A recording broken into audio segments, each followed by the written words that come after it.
Welcome to the BleatCast. This will hopefully be our YouTube debut, barring any technological disasters with our internet. This episode will feature two utter wimps whining about a Call of Duty game that hasn't even been released yet.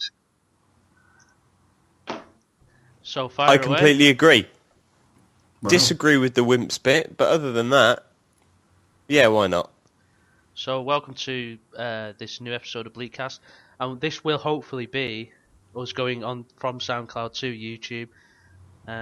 So we're more likely to get more hateful comments on YouTube. So we thought, why not?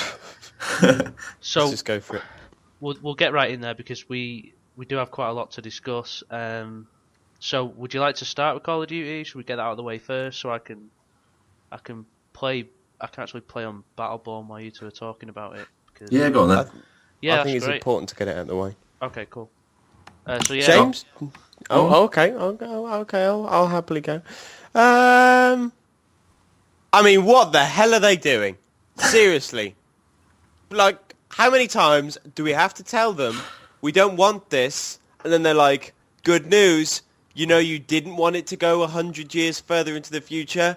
You're going to love that it's 150 more years into the future.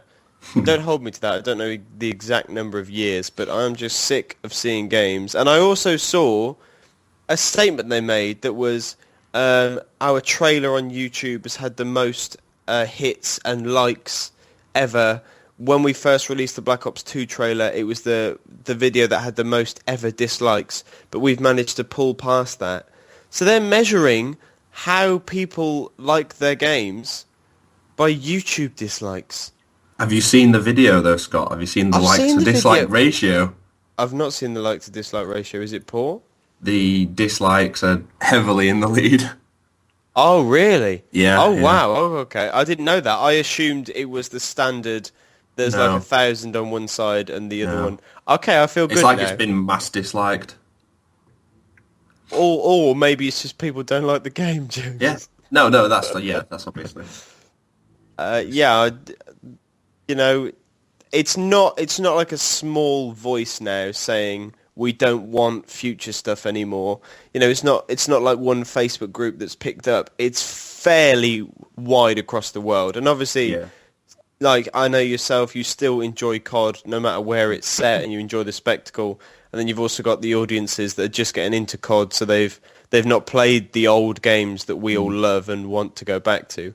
So naturally, there's going to be people who are excited for it. But other than that, it seems like a massive calling for them to change things. Yet they've come out and gone, the only time we should be worried as a company is when we stopped trying things new and innovative, and going back to what we've already done is when we should start to worry or something. And I was like, Yeah. what? Just make the game.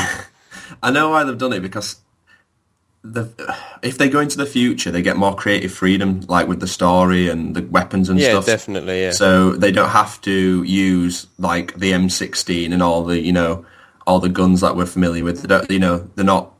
And they don't. If it's a World War II game, for instance, like we already know what's happened, so there's very limited. Spoiler alert. Yeah, spoiler alert. But we already know, like, kind of the battles that took place. So it's really strict when it comes to, the limitations on the campaign. But with the future, they can do whatever they want, kind of thing. Yeah. But it's still if the thing is now though, if Sledgehammer and Treyarch, like the studios after this, still keep it in the future, COD's just going to die. Like Black Ops 2, people said, we don't like this. Then Advanced Warfare was like, oh no, Ghost was like, this is still kind Black of Ops 2 was futury, quite but well received, actually. I enjoyed Black Ops 2, but I think that was mainly because the latches of Black Ops 1 were kind of still ingrained in me. So Yeah. I still wanted to play Black Ops 2 because I enjoyed 1 so much. But then, like, Black look at Campaign 3, kinda like, followed 3 on, has didn't it? come out. Yeah, and 3 has come out, and I've not even played it, not bothered to get it or look into it. And I was someone who would get Treyarch's COD day one and just play zombies months on end, but I've not done that this time. And then obviously you got Advanced one of the best Warfare. bits. I know, but it's kind of like if anything, it's stubbornness. Like I don't want this, so I'm not going to fuel it by buying the game and playing it. Like, it's a protest in a way, which is silly of me. I'm sure they're crying all the way to the bank if you're not playing it, Scott. Whatever will they do? I think there's pros and cons with it. Like, just watching the trailer, like, I thought it looked cool. What? What are you saying about the trailer, James? Carry on. What? We're on the clock here, mate. Carry on. I thought it looked good. Like the visuals and everything, and like when they blasted off into space and everything. Yeah, is it COD? You know what I mean? Like, it's not got the classic Call of Duty feel, but it still looked cool. Yeah. I guess, but it did. I get what, the Battlefield people came out and they immediately were like, nice graphics from 2013 or whatever. I kind of get that because the graphics didn't blow me away, the visuals didn't blow me away, and again it was kind of your standard trailer where we thought everything was fine, we were wrong, insert 3 or 4 action scenes, and then the music increases, picks up, the pace picks up, and then you like do a couple of quick cutscenes and then end with something really dramatic and then insert the title. Like, maybe it was the trailer as well that didn't help, that the reason I didn't like it. But I'm also interested. The graphics were bad. No, not bad, but I mean, if you've seen just the teaser for what Black Ops 3 is going to look like they released a 5-second video that says Battlefield announcement Friday at whatever time, and it says they've made sure they've put at the bottom in-game footage, and it looks incredible. So I'm really excited to see just how they plan to blow COD out the water and what it's going to look like. Hopefully not with Battlefield Hardline. I like Battlefield Hardline. It was crap, Scott. It was right crap, Scott. It was right crap. It was right crap. We're taking Mick out of Yorkshire now. Well, that's the first comment. That's all I've said. Just that one thing. I mean, nice. So, I mean, are we done? Are we done picking on Call of Duty or? No. Well, actually, I've got one more thing. Yeah, go on. The fact that so far it looks. Well, they've said as well. So far, if you want COD Remastered, you need to buy the Legacy Edition of this COD. I mean, really? Yeah. Well, obviously, at some point in the future, there is going to be this as a digital download by itself. But for now, they have said, well, it depends how stubborn they're going to be. But for now, they've said, if you want the COD 4 remaster, you have to buy the £80 version of the game. It's not even the standard. It's not the £45 version and you get the game. So it's not even like, okay, you have to buy Infinite Warfare to play COD 4. They've gone, not only that, you've got to buy the next 2 editions up. You've got to pay £80 if you want COD 4. So basically, they're valuing the COD 4 remaster at £40 as well. So if they're going to do that, they may as well remaster COD 4, sell it in a box and charge £40 for it rather than... It's because they want to secure people to play the game because they know that COD 4 is going to entice people to spend that extra bit of money and get it. But it's very sneaky. Yeah, it's because the backlash from Ghosts, so they just want to guarantee pre-orders. Yeah. They want people playing Infinite Warfare. A lot of the time they live and die by pre-orders, don't they? So they want to... And that's what that statement said, the one I talked about. Their statement said, like, we're really chuffed with the way how many pre-orders we've got already, and it's like, well, of course you got some pre-orders. I mean, you bundled the game that people, like 400,000 people signed a petition to get. Like, no wonder that people are getting it. Have you seen footage from that, by the way, the remaster? It looks really good. Yeah, I saw the graphics. It's only comparison. Like a minute, isn't it? Yeah, and they go to different locations and share it. It does look really good. I think they will have done a great job with it because they've kept it under. They've kept it under lock and key really well because before like a week before, that's when anything leaked. But other than that, it seemed like we weren't getting anything. So I'm chuffed that we're getting it. It's just a shame. It's a shame as well. It's just COD 4. Yeah, I know. I'll be honest, I was expecting a The Modern collection, Warfare trilogy, yeah, but what that says to me is, if they're happy to do COD 4, they're going to be more than happy to do Modern Warfare 2. And when are we going to get that? Are we going to have to wait for the next Infinity Ward game in 3 years' time to get Modern Warfare? That'd be way too much, surely. I don't ever see a podcast that we're gonna do that's a positive Call of Duty one, because all I've heard here is the podcasts we've done in the past. I don't want to play Ghost 2, and now I'm hearing Ghost, it's in space, and now I'm hearing, oh, they've remastered Call of Duty 4. Oh, but it's only that one. I mean, I'm still going to play Infinite Warfare. I mean, what is it? What is it that you want? I mean, if they weren't doing Infinite Warfare, what would you? If they had to do a new Call of Duty game, what would you expect from it? Not a Boots on the ground. remaster. Vietnam War, World War One. It's been I've done. said on the podcast many a time, Jack. These things have been done, though.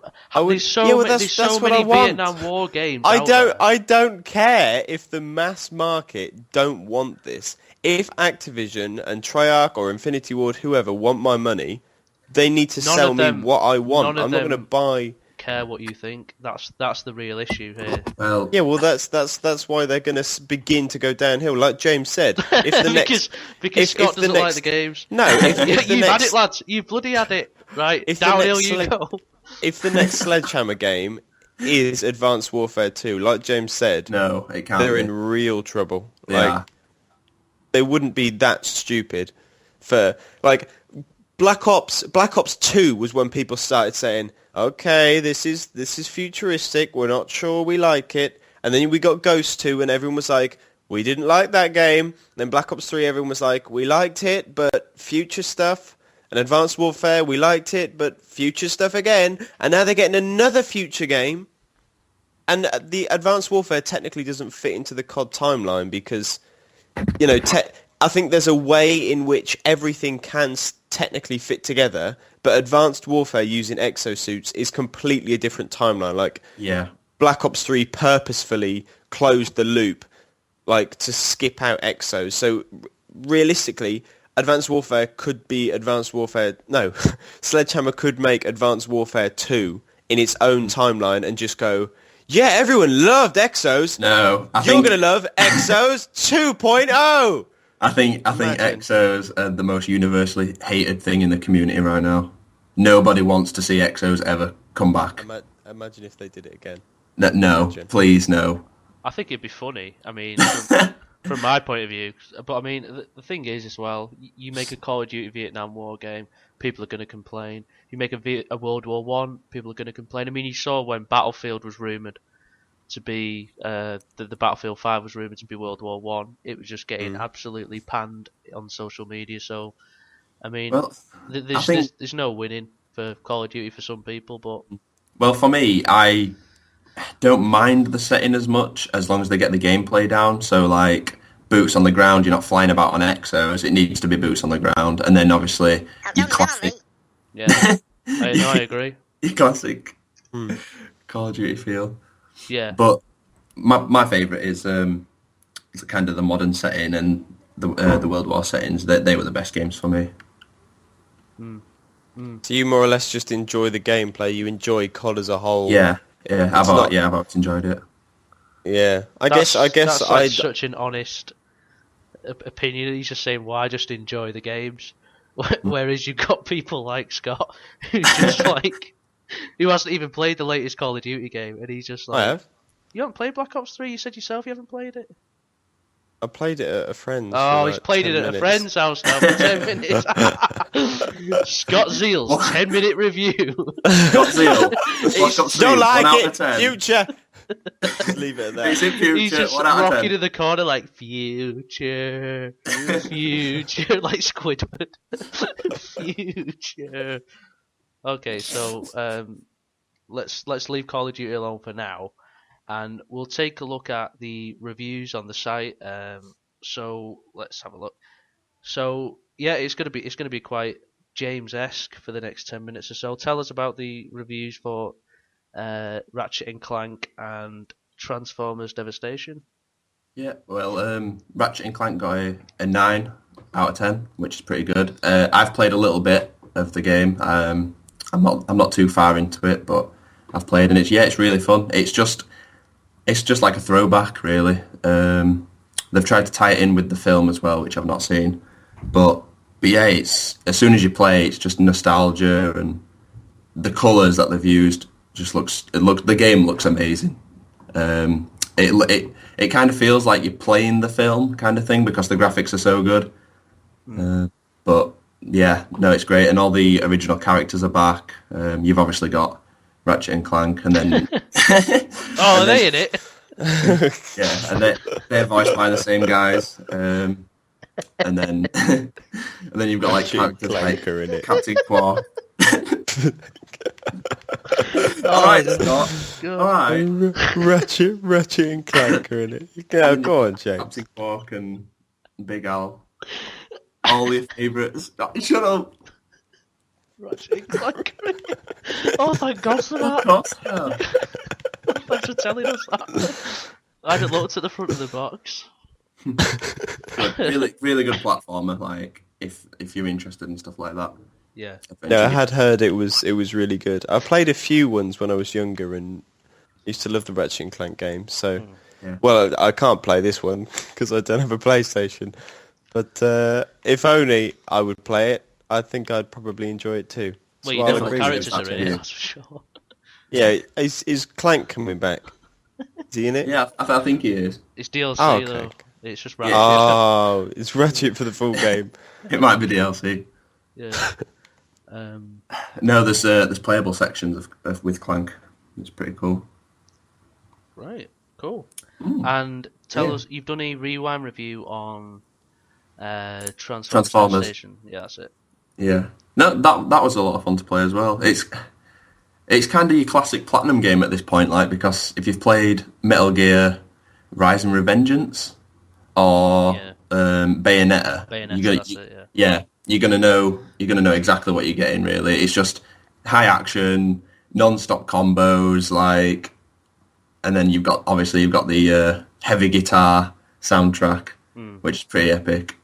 But no, yeah, I gave it a 7.8, so it's above average. It's a good game, but it's lacking some key features. Like, they've made a good game, a good action game. Like the gameplay and combat and stuff is solid, but what was like the story's quite shallow.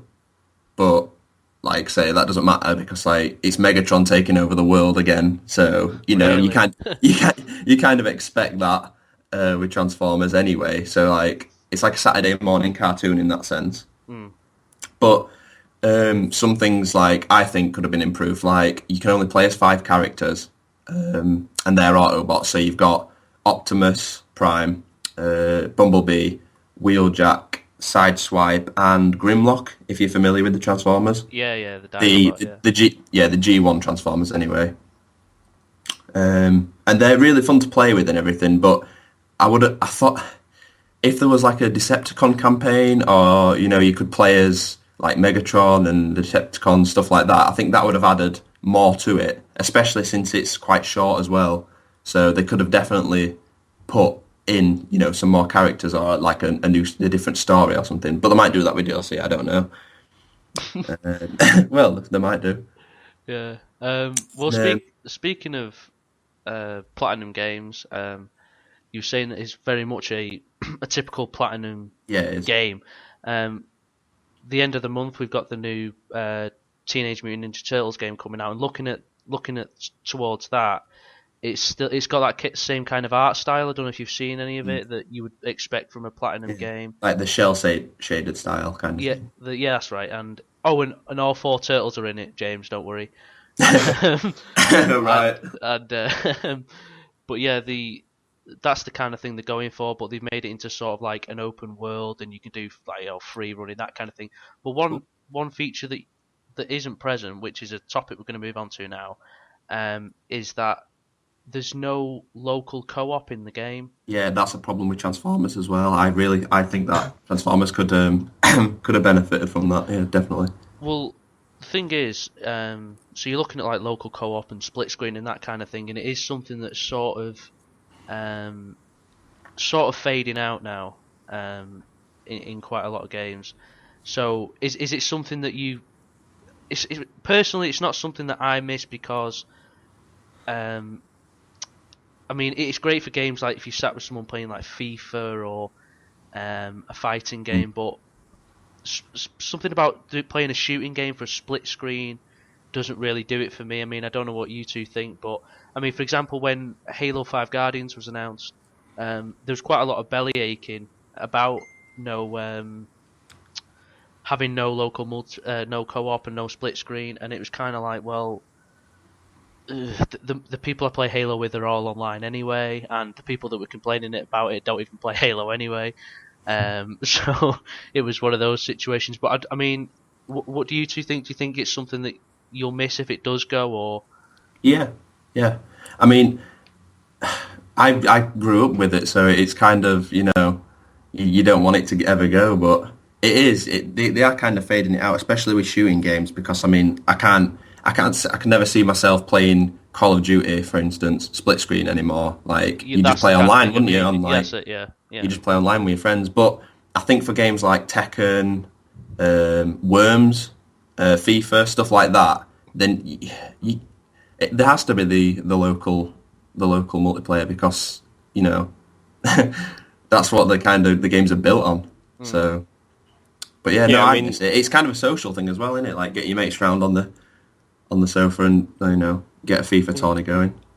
Yeah, it completely depends on the game, doesn't it? I mean, like you say, we grew up with, you'd go around your friend's house, you'd play COD split screen, you'd probably play a racing game split screen on like the track, just have a laugh. But now we play that online. Like I can't remember the last time I went around someone's house to purposefully play COD when we can both just stay where we are and that's the point. Play I mean, we did all grow up playing split screen, but now we don't really need that. I mean, it's not like you'd say, "Oh, I'll come round to yours and play on Halo or Call of Duty," when you could just stay in your own home and you could still play with that same person on a full screen. I mean, I remember one example was a few years ago. I think it was me and my girlfriend it was on Xbox 360. We were going to play Resident Evil 6, and at the time I had quite a small TV at the time, and it was playing that split screen was just like, what the hell? I can't really even see what I'm doing. So that was a fun game to co-op though. So it's a fun game to co-op, but it's one of those where it's better if it's, for me personally, it'd be better if it was online. Bigger screen. Rather than the fact that you have to sit. All right, yeah, you are all in the same room, but I mean, it's for the sake of convenience, it's not that much different, and it's more it's more convenient for yourself if you are just playing alone. Giggity, but like you say, it's different for certain games. If fighting games, I mean, games like that, or even racing games, or you've got to have it for fighting games. Yeah. I mean, you got games like Mario Kart as well, which are always like a party game, and FIFA. Some games they just need it, don't they? Yeah. I think some games, like, even though we're kind of in this state now where it's all about online, I think some games would actually suffer if they took it out. Right, yeah. No, I completely agree. I mean, Scott, what do you think? It does depend on the game, and you've got to factor in, I don't know, but I would guess it costs extra time and money. I mean, it can't be much, but it must cost a little bit extra. So with the big games like COD, you can see them wanting to save money wherever they can so they can maximise profits. Or smaller indie developments maybe won't have the funds to put that into the game. But it just makes sense, because if it is a simple thing to put on, just put it in there, because if people want it, they'll use it, and if people don't want it, then they won't use it anyway. So it seems silly not to put it in, because if people aren't going to use it, then it doesn't mean you can't put it in. It's just that you still please those who do want it. Yeah, but with Transformers... Yeah, sorry. Go on.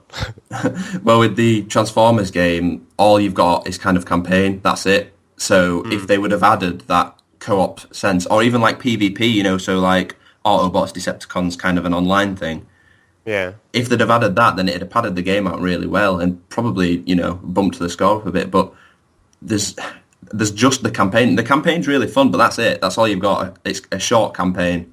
So some kind of multiplayer aspect, like even local multiplayer, would have been really cool. But saying all this though, my first ever kind of experience away from local multiplayer was COD 4. Like when I got my PS3 and I got COD 4, I thought it was amazing. I was like, what? You don't have to have two people in the same room to play, Like, I remember, I think that even... first online experience. I had a PS2, and I remember Star Wars Battlefront 2 had like a little blue mark on it that said online features, and to me I was like, online? I'm not going to do that. And then you realise how big it is. Like, I don't know who played online on the PS2 and on the original Xbox. No. It must have just been a wasteland, and then you find the occasional person. But yeah, now it's almost like we can't do without it. And again, it does just come down to the game you play. Like a lot of the big games, you'll get a big solo campaign, and if there is a multiplayer, then you'll... I'm trying to think of examples. Well, looking at what I've got now, I don't really have anything that I could play with a friend anyway. You're looking at, like, Battlefront, you could play couch co-op, but there's not really a single player unless you went online. But again, like you said... You can do it with Division, right? No. Division's just single player. Oh, can you not play it online, like, with friends, or...? Oh, yeah, you can play in, like, a group, but I mean, like... any games that if I were to bring a friend round if I were to bring a friend round right now, I'd be like, obviously you've got FIFA, but that's just the standard. Like your sports game is the only game where you can sit and play something. Mm-hmm. It'd be interesting to see what like actual kids now will be like, because obviously we've grown up a bit. We play different games. Like, it'd be interesting to see what a 12, 13-year-old does on a sleepover nowadays, other than checking Twitter and social network. VR. I sound old with it. Oh my! Imagine that. Take it in turns, putting the sweaty goggles on your face. So, yeah. Speaking of which, I'm we'll just move on actually, because I just wanted to see what everybody's playing at the minute. So, what we're reviewing at the moment is Battleborn. We received it on launch the other day. So I am actually just going through it at the moment, and if you are a fan, it is made by Gearbox Software, and if you are a fan of Borderlands, you are going to love this game, because everything about it just screams Borderlands for me. It's sort of, I mean, I don't know if you played it, James, but I know you have, Scott, where Borderlands opens and it's sort of like the storytelling kind of thing, and Battleborn does that. It's just the combat on it. It's got like a few, sweet additions to it, but it is very, very. It's just so Borderlands in times, and even like the humor. It's very like it's tongue in cheek. It's very sarcastic. It's very colourful. It is an absolutely brilliant game. So we will be reviewing that, and it should be around. The score will be up around Monday. So James, are you still playing Dark Souls 3 at the minute? Yeah. I've Tell me about your because we need to talk about this. Tell me about your experience. Tell me about your experience. Don't worry about spoilers. The game's been out for nearly a month. Okay, spoilers. Get over it. Whoa! I don't know if I conform to this. What's this all about? Get out, Scott. You've not even played it. Just get out. Tell me about your experience with the Nameless King, because this is considered one of not only the toughest boss in Dark Souls 3, one of the toughest bosses of the series. So, my personal experience was, I actually thought maybe if I become a summon and help people, I could get some practice in and actually beat him as a summon. But then it took me about 7 or 8 embers. Yeah, and you better consume them embers, boy. Luckily, I had about 28 embers, so I was all right. But it took me about 8 embers to actually beat this guy. I mean, what an absolute d-bag of a boss. Yeah, you're just not expecting it. It comes down on this giant bird, and you're like, right, come on then, Which can only hit in the head. Yeah, which can only hit in the head to deal damage. So once you've actually beaten this bird thing, you've used all your Estus flasks, you're like, yes, he's down. And then he just hops off his bird, stabs it in the face, and then it's like, right, round 2. And Right. you're like, no. Come here, you pair of biffers. Because that's another thing as well, is that if you're a fan... Because I use an axe, you see. I use the Great Axe, which is buffed to +10. It's Nice. It's got the... what's the gem? Not raw. Anyway, it's a really, really, really powerful. But it's one of them where if you're going into this boss as a melee build, you're gonna find it really tough because you have to constantly get close to it, and it just flies off by the time you hit it. On fire. You're just like, for God's sake! And then if you die, you have to fight the bird again, and you're like that. Yeah. And to be fair, the bird isn't the most difficult part, but it can one-shot you, so it's like there's always that danger. The nameless king's is the most dangerous part. Like at the end, the second part of the fight, just what really annoyed me about fighting the nameless king at the end was when I did beat him on my own game, I had 2 summons with me, but if he's going towards one summon, when he goes to swing his sword at him, it hits behind him anyway. Yeah. So it's like he could just kill you just by like swinging his sword back and attacking whoever's in front of him. But it is totally worth it because you do get some sweet armor for doing it. But I mean, it does look pretty sick. Yeah, the Dragon Slayer armor. But yeah, it's in an optional area as well. So yeah, definitely the hardest boss so far, though. Yeah, absolutely. You don't have to do it, but I mean, who's not going to do it? Exactly. I mean, I won't spoil Me. it. Yeah, you'll be like in a year's time or 2 years' time when Dark Souls 3 is like the I'll be like, game. Jack, I killed some big guy, and you're like, No, well Crestfallen done, Scott. it's like no one cares, Scott. It's been done now. It'll be about the same time when he's finally bought Witcher 3 for like. You've not got Witcher. I haven't got time, James. I've still got Fallout, Metal Gear to go through. I've got. Yeah, to be fair, they're all time sinks, aren't they? Yeah, absolutely. Exactly. And then Hitman deciding to come out every month or so means every month I've got to stop whatever I'm doing. And I mean, I enjoy the missions, but I would have preferred it in one big go, which we've obviously talked about before. At length. Yeah, massively. At length. Yeah, I mean, the latest Hitman episode has come out. Have you played it yet? Is it Sarajevo? Sarajevo. Yeah, I'm gonna go through it again, like with multiple ways of killing before I put the review out. But again, it's really good. It's I just wanted it to be in a full game rather than in silly episodes where I get to play for an hour and then have to sit there and wait a whole month before I could do anything else again. Just shows that it works for some games, but then for some other games it's like, no.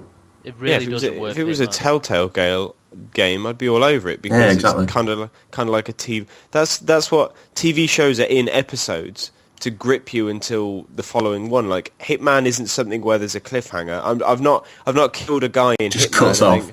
Yeah, I've not killed a guy in Hitman and then gone, oh, I can't wait for next month. It's like, okay, that's done. Like, in theory, that could be the last ever Hitman mission ever, and it would make no difference to me because it was you just kill a guy. I'm not particularly excited for the next one.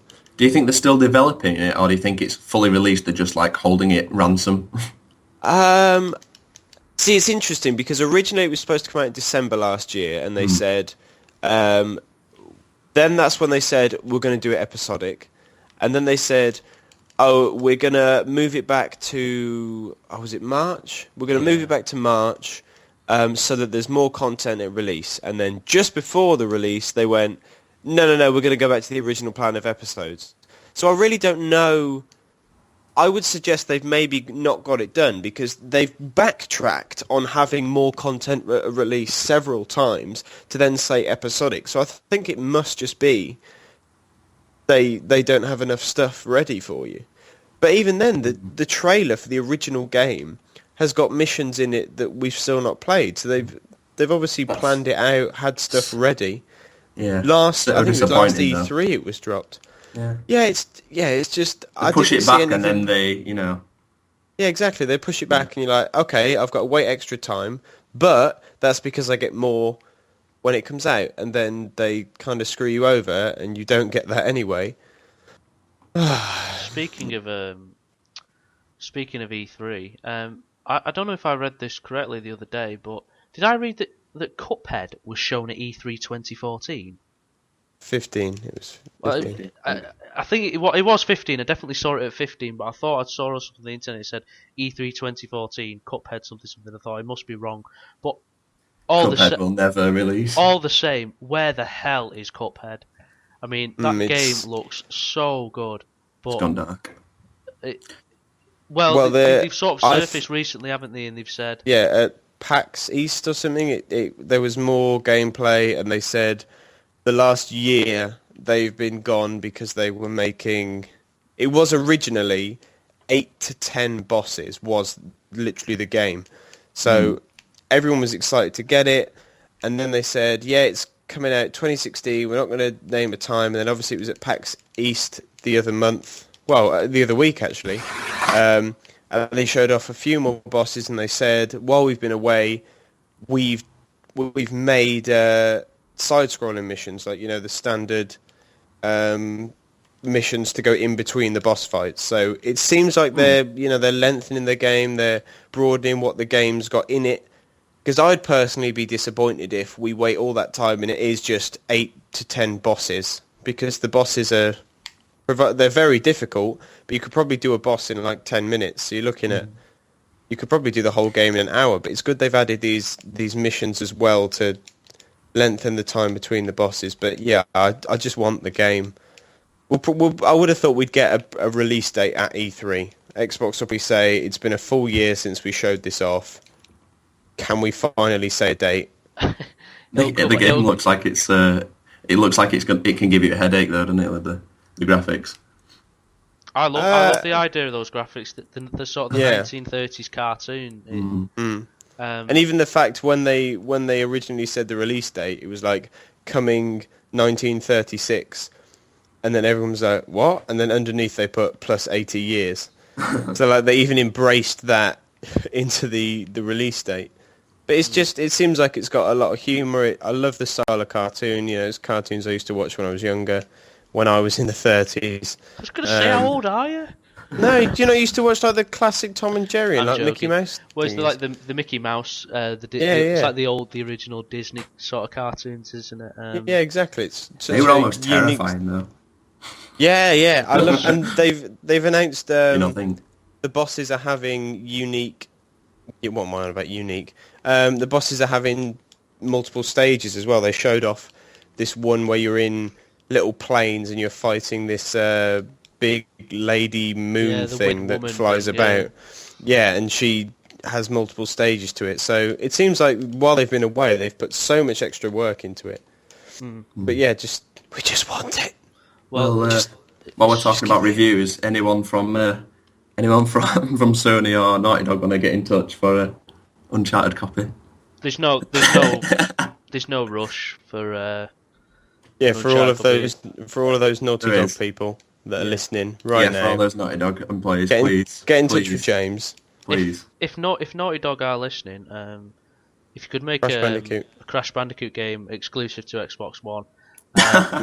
Just kidding, that would be hilarious. Yeah, if you could make a Crash Bandicoot game rather than teasing it constantly, that'd be great. Yeah. Obviously, Activision own it, but the latest Uncharted has got a huge Crash Bandicoot Easter egg in. It does. And then if you add that to the rest of the Crash Bandicoot Easter eggs we've been having, it must hint at something, right? I'm not going crazy. It must be something. The rights, though. Yeah, I know, but I reckon Sony and Activision. Yeah, Sony and Activision must be having a talk. Something is going on. You're right. I mean, the thing is we were talking yesterday, Scott, about what it'd take. Obviously, we're Xbox owners, so what would it take for Crash to get us onto PlayStation? Now, for me personally, as a huge Crash fan, I mean, I've still got an original PlayStation with all the Crash games upstairs, and so for me, I don't think a remaster of the Crash games personally would be enough for me to get one. But if they did a new Crash game in the style of like a remastered version of the original games, but a new game, then maybe you'd think, well, they've done that because maybe the franchise is coming back. And Would you buy it then? It would have to be a It'd have to remaster of the be- first 3 with the promise of of a new game. of Crash is Yeah. back, and Cool. you know, he's going to have multiple games, and if you want these games, it's going to need to be on PlayStation. Like, it would have to be all of those things. So a decent remaster that looks incredible, and then it being successful enough where they go, you know what, Crash isn't dead anymore. You're getting these games, and then I'd be like, right, off to the Sony shop to convert. Still, yeah. It's just I can't see it happening though, which is kind of depressing. Something's going to happen. I just don't think it'll be. Because scale. Activision own Crash now, for Naughty Dog to put that Crash Bandicoot Easter egg in, obviously they put the Easter egg in of the game they made, which is fair enough, but once you sell the rights to something, it doesn't mean you can do what you want like that. So for Naughty Dog to put Crash in their game, a chat between Sony and Activision had to have taken place. And if they're talking about little things like, oh, can we put Crash in in the Uncharted game, there must be more chats going on. Especially the fact that guy wore that Crash T-shirt wherever it was.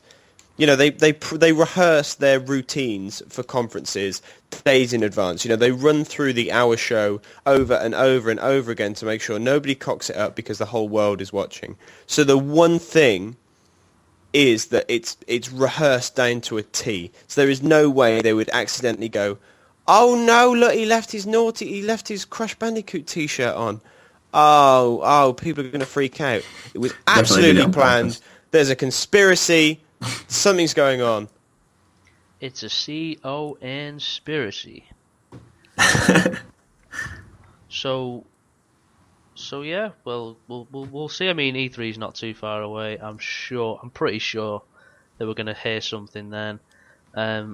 What we have to move on to is, because it is getting late, is the tactical nuke section. So I think it is James's turn this week, to be fair, Scott. So I'm hoping that he's got an absolute gem of tactical nuke.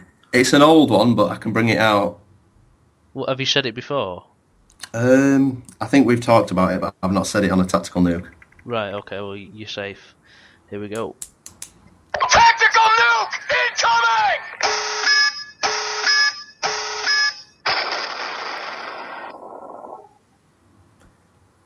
Previous to Scott reviewing it, I've never heard of Quantum Break.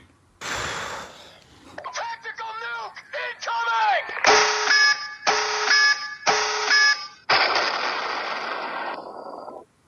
With don't think we should allow that. With added sigh effect. At the end. It's true. I've never heard of Quantum Break. That was Scott. You're not missing out, James. I've heard of Point Break. I've heard of Point Break with Keanu Reeves. Yeah, that's a great film. If you say so. It's pretty good. So we will have to wrap it up there. Hopefully this podcast has found its way onto YouTube. If not, then SoundCloud's still great too, right? Yeah. Right? Yes. Yeah. Yes. All 7 plays. So thanks for joining me, lads, this week, and we'll see you next week. Bye. Bye, daisies.